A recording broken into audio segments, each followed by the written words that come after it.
ஆழ்ந்த காற்றழுத்த தாழ்வு மண்டலமாக வலுவிழந்திருக்கும் டிட்வா புயல் இன்று மதியம் காற்றழுத்த தாழ்வு மண்டலமாக வலுவிழக்கும் என்று சென்னை வானிலை ஆய்வு மையம் கணித்துள்ளது. தென்மேற்கு வங்கக்கடல் மற்றும் அதனை ஒட்டிய வடதமிழக புதுச்சேரி கடலோர பகுதிகளில் மையம் கொண்டிருந்த டிட்வா புயல் நேற்று மாலை 5:30 மணியளவில் வடதிசையில் நகர்ந்து ஆழ்ந்த காற்றழுத்த தாழ்வு மண்டலமாக வலுவிழந்தது. இது மேலும் வடதிசையில் நகர்ந்து படிப்படியாக வலுவிழக்கும் என்றும் அதன்படி இன்று மதியம் காற்றழுத்த தாழ்வு மண்டலமாக வலுவிழக்கும் என்றும் கணிக்கப்பட்டுள்ளது. அவ்வாறு நகரும்போது இதன் மையப்பகுதி தமிழ்நாடு புதுச்சேரி கடற்கரைகளுக்கு 50 கிலோமீட்டர் தொலைவில் இருக்கும். வலுவிழந்து வரும் டிட்வா புயல் காரைக்காலிலும் சென்னையிலும் உள்ள டாப்ளர் ராடார் கருவி மூலம் கண்காணிக்கப்பட்டு வருகிறது. முன்னெச்சரிக்கை நடவடிக்கையாக சென்னை, கடலூர், நாகப்பட்டினம், எண்ணூர், காட்டுப்பள்ளி, புதுச்சேரி, காரைக்கால், பாம்பன், தூத்துக்குடி ஆகிய 9 துறைமுகங்களில் 3ஆம் எண் புயல் எச்சரிக்கை கூண்டு ஏற்றப்பட்டுள்ளது.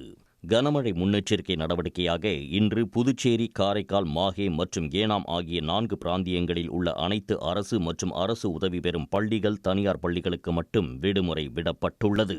3 நாட்களுக்கு முன்பு ராமேஸ்வரத்தில் வீசிய பலத்த காற்றால் மின்கம்பம் ஒன்று உடைந்து விழுந்தது. இதனால் ராஜகோபால் நகர், நேதாஜி நகர், பள்ளிவாசல் தெருவில் இரவில் மக்கள் இருட்டில் தவித்தனர்.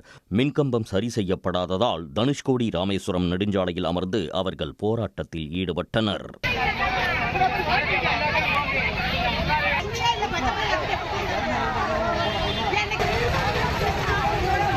டிட்வா புயல் வலுவிழப்பதற்கு முன்பு வரை டெல்டா மாவட்டங்கள், கடலோர மாவட்டங்களில் கனமழை பெய்தது.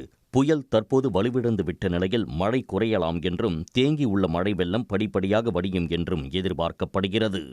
உடனுக்குடன் செய்திகளை தெரிந்து கொள்ள சன் நியூஸ் பெல் ஐகானை கிளிக் பண்ணுங்க.